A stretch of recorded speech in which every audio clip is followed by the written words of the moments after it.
So I think it was probably in about the 1970s or so, I had the opportunity to take my first journalism class. And it was way back in the day, some of you will remember, where anything that was written had to be pounded out on typewriters. And some of you can explain what a typewriter is to children a little bit later on today. Weren't typos an annoying thing? Remember those small containers of whiteout with the brush? You'd take it out and it'd spill all over everything. You'd have to start all over. It was just annoying. But we called our teacher Mrs. W in that class, and she taught us the basics of what it meant to write a story, to report the truth, and to cover the who, what, when, where, and why of any event. And most of all, she made us write. Just write. And it was not easy. And I still remember to this day, one of the hardest things about that first journalism class was that one of the toughest things of all was learning to come up with a headline. Something pithy, something catchy, something that would draw a reader into the story, yet kind of represent what the essence and the content was of the story itself. And I discovered then, and still believe, that headline writing is pretty hard. And some people do it really well, and other people must not be thinking very clearly. In fact, here's a brief sample of some headlines I have come across, and they're a bit inane if you listen to them carefully. And just here's a sample of some things I've come across. Now, listen to this headline. Statistics show that teen pregnancy drops off significantly after age 25.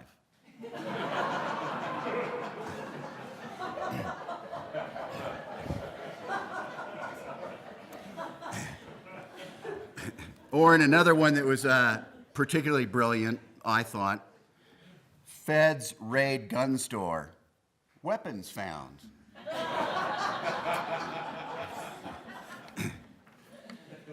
Or my last favorite one was, city unsure why sewer smells.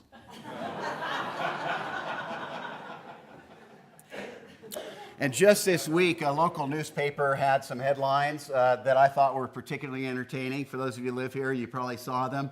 I'm editing the first one a little bit because it was really drawn out a little bit more. But this headline read, "Black bears acquire taste for marijuana. Locals urged to bring plants inside during bear season." And then I really love this one. Aggressive marmot causes Maroon Bell's trail closure. Did you see that? But often, as we know all too well, headlines aren't necessarily funny, as they reflect planet-wide game-changing events. And at times, such history-making events reflect the occurrence of something incredible, positive, amazing, wonderful. At other times, headlines represent happenings that are nothing less than horrific. Some of you remember on July 21st, 1969, the front page of one paper's headline read, "The First Footstep." Wasn't that an awesome event when Neil Armstrong stepped on the moon? It was a game changer. It changed everything about science and discovery and our courage to explore space. But then on the flip side, from September 12th, 2001, the New York Times, U.S. attacked. Indeed, headlines, sometimes very short ones, tell us that something extraordinarily good or bad has happened, and that from that point forward, nothing will ever be the same. And when such game changers occur, it's rarely something subtle. More often than not, when something dramatic happens that impacts the world, most people know it. And because of the event, most people know and understand that how all of us think, feel, interact with other people, and look at things will never be the same. Call them game changers, turning points, forks in the road, whatever you'd like. But it's likely that every one of us here today has lived likely long enough to experience from afar or up close something that has changed everything. Well, today, for a few moments, I'd like to spend a bit of time focusing on one particular game-changing event. It's why we are here this morning. And this particular event altered the world, the course of history, and continues to transform the lives of people who pay attention to it. And what's interesting is about this event is that when it happened, there were no newspapers, no headline writers, no Twitter or Facebook users. There were not any reporters as we define them today, but there were people present who wrote down not only the truth and the facts, but the who, what, when, where, and why of what they saw firsthand or was reported to them by eyewitnesses. And while such people did not write news stories, they did write gospels and letters, which record an astonishing game, life, and eternity-changing happening. Well, so I've been thinking about journalism and headline writing and the events of what happened on that first Easter morning. This thought entered my mind. I was wondering what kind of headlines would David Brinkley, Tom Brokaw, or Christiane Amanpour use or have used if they were present in the Promised Land so long ago? Remember Helen Thomas? What words would she have used to report the event? And what phrases might Fox, MSNBC, or CNN use to reflect the essence of what happened and draw people in to tune in to find out more? As I've thought about what headlines these reporters and others would have used, perhaps they would have come up with headlines, "The tomb is empty," or "Dead guy returns, tune in at 9." Or "Trembling and bewildered, women flee empty tomb," or "Government officials call empty tomb a hoax," or "Jesus is alive, Holes beachfront fish fry with friends." Or perhaps "Emmaus, a road unlike any other." I don't know what they would have come up with. But regardless of what headline choice they might have chosen, the facts, the who, what, when, where, and why of the Easter story, all of this is the same. Jesus, who was God in person and came to show us how to live and to bring us back to God, was nailed to a cross, died, and 3 days later was raised from the dead. The tomb was empty, and everything Jesus taught and promised happened. Now, there's something that is interesting about this story. And what's interesting about this story is that it leaves the person who hears it with a dichotomous way of responding to it. You see, the story either happened as it is described, or it did not. Kind of happened, somewhat happened, partially happened, or not possibilities. Like light and day, light and dark, the tomb was either empty or it was not. And there are incredibly few things in life that are as black and white as that. You see, this is not a story about a person's spirit going on after death. This story was not recorded to serve as a metaphor for us to contemplate. It was not preserved because of some symbolic meaning. These are not options, and the story at its core is not complex, nuanced, or obscure. It is fundamentally about a dead guy being raised from death. The tomb was either empty or it was not. And if it was empty, then the implications are profound, limitless, and life-altering from the bottom up. Now, we heard these words, but I want to share these words in a different version of the Bible and listen carefully to the words that a fellow named Paul wrote about this whole thing. Paul wrote, "The Messiah died for our sins, was buried, and was raised to death." And soon thereafter, Paul writes, "If there is no resurrection for Christ, everything you have heard is smoke and mirrors. If Christ was not raised from the dead, then all we are doing is wandering around in the dark as lost as ever. If all we get out of Christ is a little inspiration for a few short years in life, we are a pretty sorry lot. But the truth is, Christ has been raised up, the first in a long legacy of those who are going to leave the cemeteries. He presented himself alive to Peter, then to his closest followers, later to more than 500 people, most of whom are still around as I write this. Then he spent time with James and the rest of those he asked to tell the story. And finally, he presented himself alive to me. It is resurrection that undergirds what I do and what I say and what I write in the way I live, Paul wrote. And what Paul is saying is very clear, and that is that if Christ's resurrection did not happen, then it is a meaningless event. We are all wasting our time here this morning, and in fact, our faith is useless. Paul would go on to write that if the resurrection did not happen, if Christ was not raised from the dead, that he, like all of us, was a fool most to be pitied. But since Christ was, in fact, raised from the dead, it is a radical, fundamental, world-impacting, life-altering game changer. Let me put it simply. Easter changes everything. Chances are, if we live life, you and I get to experience at least some of the following. Not all, but some of the following. We get to experience goodness and beauty, meaning, purpose, joy, friendships, relationships, family, adventure, excitement, great people, kindness, compassion, understanding, and love.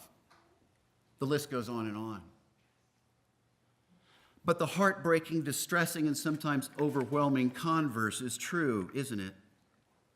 To live means we not only get to experience the great stuff, but it means that we may encounter joblessness, depression, betrayal, broken promises, cancer, disappointment, dashed goals and hopes, accidents, suicide, confusion, grief, loss, distress, and a wide assortment of other kinds of ugliness and despair.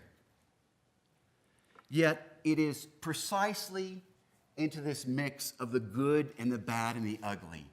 It is precisely into the realities of what you and I have to deal with day in and day out that Easter has a lot to say to us here today. You see, Easter is not just about a tomb being empty. It's not just about a once-a-year Easter celebration. It's not just about recalling a historical fact. Rather, when you get down to it, Easter is a way of living. It's a way of approaching life. It's a way of learning to live with a perspective that will make you resilient and carry on no matter what. It is about fundamentally coming to see all of life from the inside of the empty tomb out.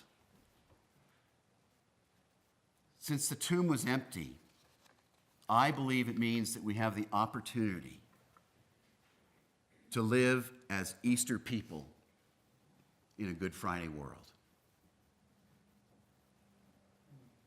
It's a Good Friday world that bombards us with negativity and pessimism and spite and anger and retribution and meanness and self-centeredness and violence and climbing over others and putting people second and getting what you can. It's a Good Friday world that says to you and me, give up, you have no reason to keep on trying. It's a Good Friday world that says, ultimately, you're all alone. You're all alone. It's all up to you. You're not that important in the end, because when you die, that's it. But all of this stuff and all of these messages have absolutely nothing to do with the empty tomb. Said another way, the message of Easter is dramatically different than what our Good Friday world has to say to us.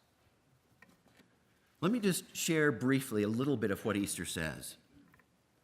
Easter says to you and says to me, keep at it. Keep on going. Persist. Don't give up. I know everything is not going to always make sense, God says, but God knows what God is doing, even if it doesn't look like it.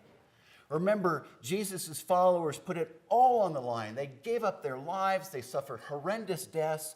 They thought they had lost it all when Jesus was crucified, but little did they know then there were greater plans at work. And when they received the news that the tomb was empty, suddenly their pain and their struggle and their sacrifice made sense. The Easter message is, keep at it. Easter also says to you and to me, you are not alone. Never are you alone. On the night before Jesus died, he said, I will not leave you orphaned. I am coming back. And when you see me alive when I come back, at that moment you will know that I am in God, you are in me, and I am in you. There's nothing that will ever separate us. We may feel alone and isolated, but God is actually right here within us. Where we go, God goes. There is no place that God is not because of the Easter message, because of the empty tomb. We are not alone. Easter says to you and to me, you got the power. You got the power for life and living and overcoming.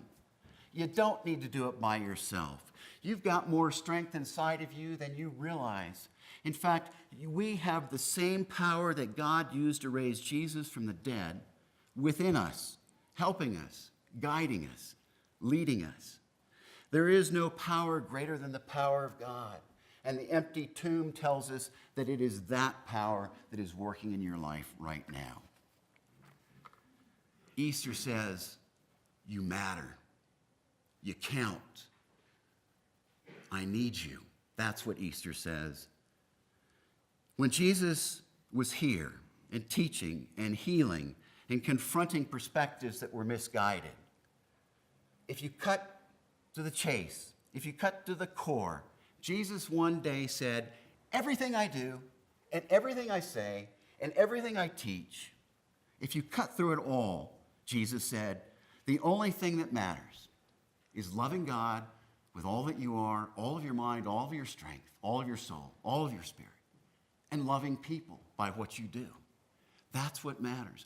Loving God, loving people. And whatever might occupy our time, regardless of what job we may have, whether we are young or old or long retired, despite our lot in life, each of us has important work to do. We profoundly matter. And why we matter is because all of us can love God with all we are and love people by what we do. You matter, Easter says. And finally,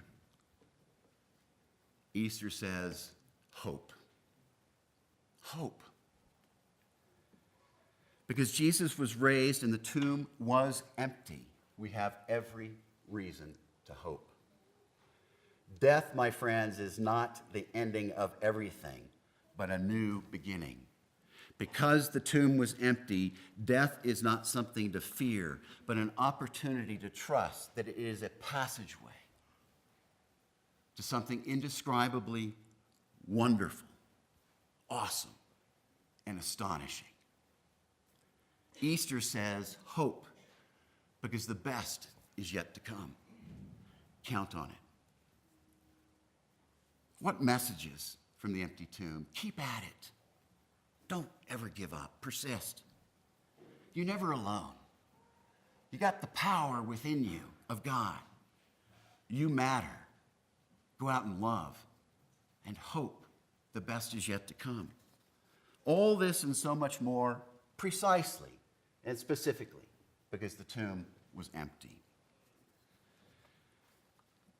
Two final quick things. I'm going to invite you today to struggle with some questions, and they're not easy questions, but they're questions that can change your life if you spend time with them and work through them. And these questions that I invite you to ponder is, if indeed the tomb was really empty, if this is factually so, what difference is that going to make in how I think, in how I feel, in how I approach all of my life, all of the good and all of the challenges that come with it? How am I going to let Easter shape who I am and who I become? Let me put these questions more simply. The tomb was empty. So what difference does Easter make in my day in and day out life? What difference does it make? As I said, these are tough questions, but I want to leave you with some really great news. And that is, regardless of what we think, regardless of what we believe, regardless of where we are with our doubts and questions, the tomb was empty. And the best is yet to come. Regardless of what we think, the tomb was empty. The best is yet to come. None of that depends on us. It just is.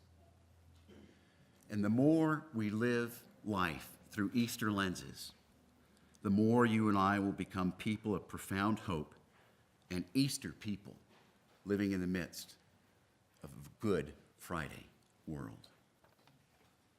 So happy Easter. Happy Easter. The Lord is risen.